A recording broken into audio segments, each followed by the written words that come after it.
فتحت مساجد ولاية خنشلة أبوابها أمام مترشحي شهادة البكالوريا من أجل الراحة، الإطعام والمراجعة طيلة أيام هذا الامتحان المصيري.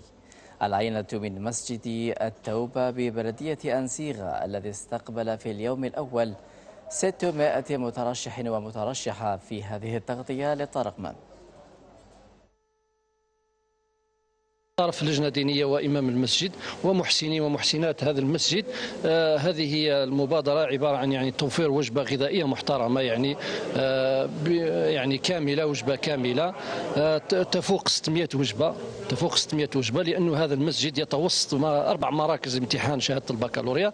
فهذه كما قلنا من المجهودات التي يبذلها مجلس سبل الخيرات ومعظم المساجد على مستوى الوطن. أسأل الله عز وجل أن يجعل هذا في ميزان حسناتهم وأن يوفق أبناءنا وبناتنا في هذه الشهادة.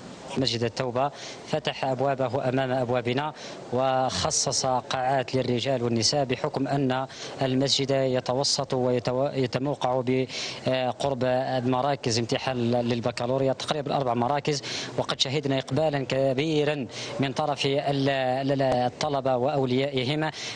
قدمنا في هذا اليوم الأول حوالي 600 وجبة فيها كل ما لذ وطاب. إلى جانب تقديم الوجبات المسجد فتح جميع مرافقه، مصلى النساء، المدرسة القرآنية، القاعات المخصصة للرجال والنساء.